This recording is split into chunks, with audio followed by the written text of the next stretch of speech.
Assalamualaikum warahmatullahi taala wabarakatuh. Anak-anak yang cikgu kasih sekalian. Cikgu Azmi bin Ibrahim akan mengajar subjek sains bagi kelas 3E.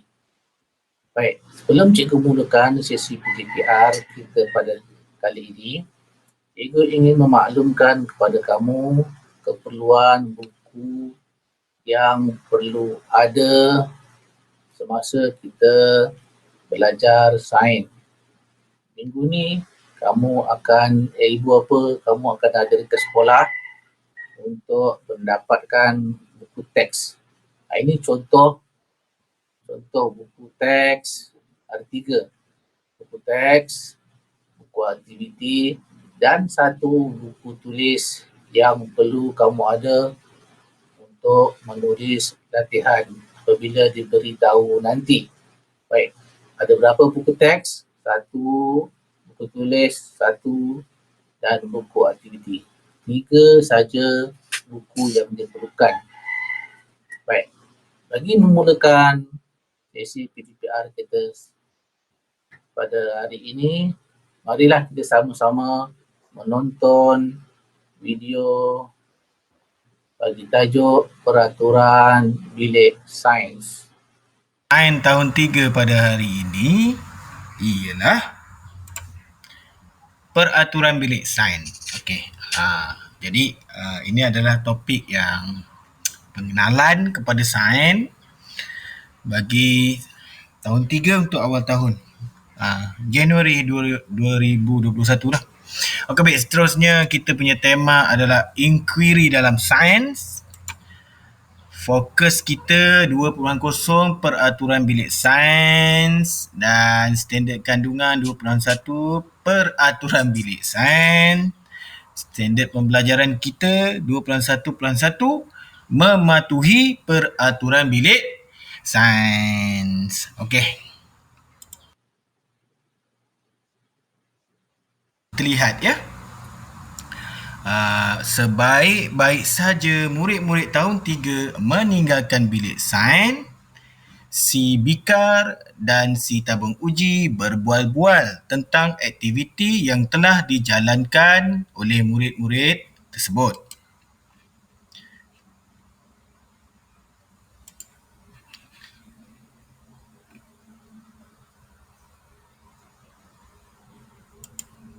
Kita lihat ya. Murid-murid tadi sangat berdisiplin. Mereka amat berhati-hati semasa menggunakan kita. Okey. Di sini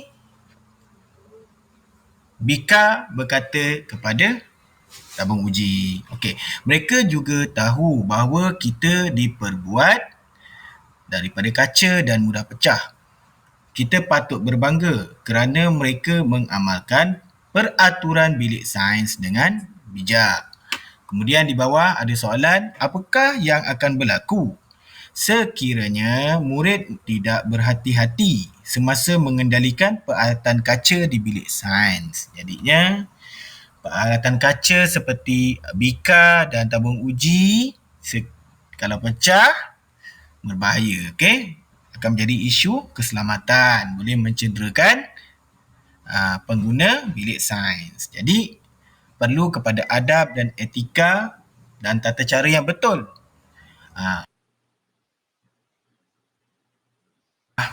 Peraturan bilik sains perlu sentiasa dipatuhi dan diamalkan. Apakah peraturan bilik sains yang perlu kita patuhi? Okey, yang pertama, kita baca Kita tengok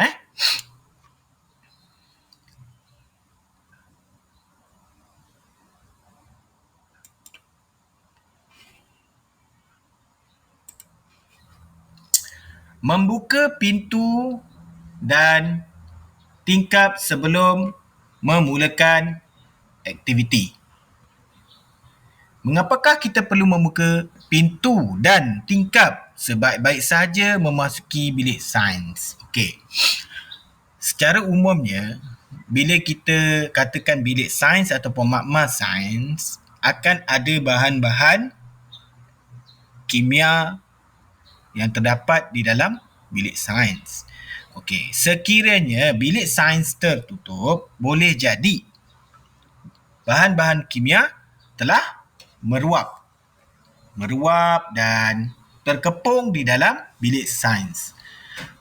Jadinya berbahaya untuk sesiapa saja yang masuk ke dalam bilik sains. Jadi rasional keselamatan, pintu dan tingkap dibuka sebelum memulakan aktiviti supaya ada pengaliran udara yang baik di dalam bilik sains. Okey, yang kedua, memakai kasut yang bertutup. Kita lihat dialog ni. Awak tak pakai kasut. Bahaya nanti semasa kita berada di dalam bilik sains. Okey, memakai kasut juga merupakan peraturan sekolah. Mengapakah kita perlu sentiasa memakai kasut ketika berada di dalam bilik sains? Okey, jawapannya tetap juga keselamatan. Kita tidak tahu apa yang jatuh tertimpa di atas kaki kita. Misalan, setitis bahan kimia seperti asid ataupun alkali sekiranya jatuh menitis di atas kaki. Kita pakai selipar. Apa jadi? Okey, sifat peralatan sains dengan cermat dan tertib. Okey, lihat dialog ni. Apakah yang akan terjadi sekiranya semua murid berebut-rebut semasa mengambil peralatan sains? Apa boleh berlaku? Kemalangan. Kalau radas alatan sains tersebut diperbuat daripada kaca, sudah tentu berbahaya kepada semua. Okey, yang kedua, menjaga kelengkapan dan peralatan bilik sains. Okey, apakah tindakan kamu sekiranya ternampak situasi seperti ini? Boleh lihat apa yang dilakukan oleh dua murid lelaki di sini. Menconteng meja. Okey, ni tak elok lah, tak baik. Sebab kita perlu sentiasa memastikan keadaan bilik sains, peralatan sains, meja dan apa dalam keadaan bersih supaya menjadi budaya. Okey, apabila kita menggunakan peralatan sains, radas dan apabila kita selesai menggunakannya, kita kena pastikan ia dalam keadaan yang bersih kerana kita tidak tahu bahan kimia itu mungkin berbahaya dan mungkin orang yang seterusnya menggunakannya tidak mengetahui bahawa ia adalah terdapat sisa bahan kimia yang berbahaya. Sebagai contoh, cikgu memberitahu asid, alkali dan juga air. Sifatnya dari segi penglihatan kita sama, tidak berwarna, berbentuk seperti air. Tetapi sifat kimia, asid, alkali adalah sangat berbeza dengan sifat kimia air, yang mana asid dan alkali walaupun setitis, sekiranya kepekatannya tinggi, ia boleh mengakis dan mencederakan manusia. Okey, kemudian menutup suis kipas dan lampu apabila meninggalkan bilik sains. Okey, jadi mengapakah kita perlu menutup suis kipas dan lampu apabila meninggalkan bilik sains? Okey, supaya kita tahu apabila telah ditutup, tiada lagi bilik sains tersebut digunakan. Maka perlu kepada adab dan tata cara memasuki bilik sains, iaitu meminta izin kepada guru. Faham tak? Jadi kamu tak adalah terjah terus masuk. Kalau gelap, maksudnya gelap, kipas tutup, maksudnya tak ada siapa lah. Jadi perlu kepada prosedur asal, jumpa kembali cikgu dan minta izin untuk masuk. Jadi cikgu yang lebih tahu keadaan bilik sains tu bagaimana, sudah bersedia boleh masuk ataupun tidak. Itu rasional ya, okey?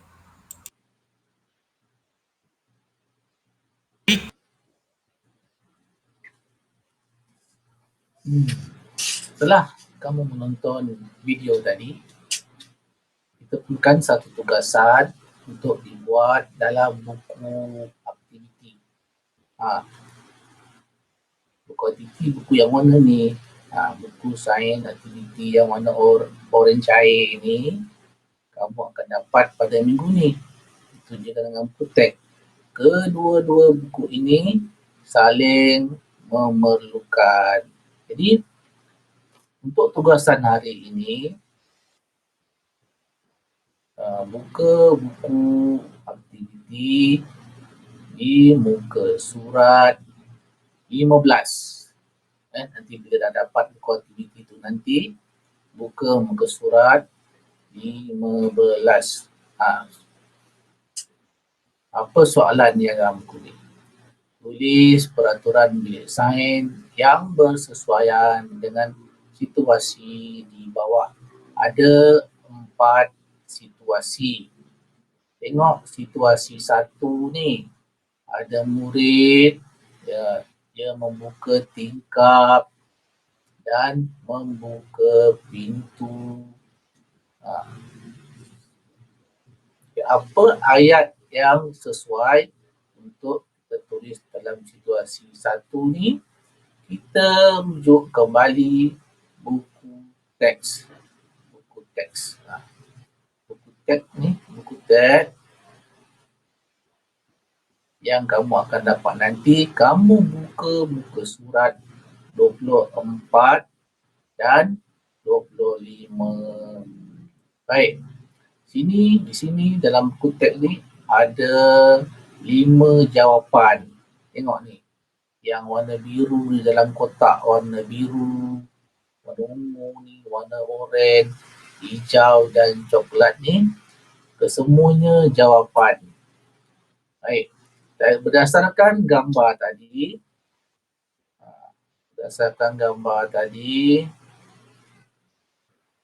adalah latihan dalam muka surat 15 tadi. Kita tulis contohnya.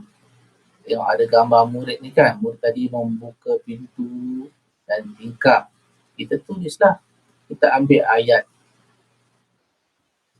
yang dalam buku teks tadi, kita tulis. Contoh kita tuliskan.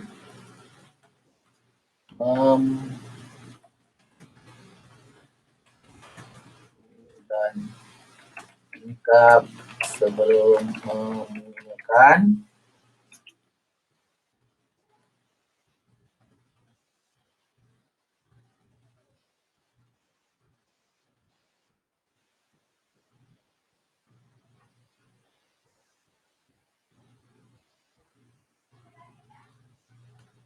Sebelum sesi pembelajaran. Ini jawapan nombor 1. Okey. Siap 1 soalan. Ada lagi 3 situasi. Situasi 2, situasi 3 dan 4. Kembali kepada buku teks tadi, kita perlu melihat gambar yang bersesuaian dengan situasi tadi. Pilih. Sama ada memakai kasut yang bertutup. Tengok gambar dia nak letak di mana. Mengambil peralatan sains dengan cermat dan tertib. Dan dalam kotak warna oranye ni, dan dalam kotak warna hijau ni, menjaga kelengkapan dan peralatan sains. Dan kotak warna coklat ni menutup suis, kipas dan lampu apabila meninggalkan bilik sains. Kesemuanya adalah jawapan yang perlu kamu tulis dalam buku aktiviti. Bagi soalan ini di muka surat 15.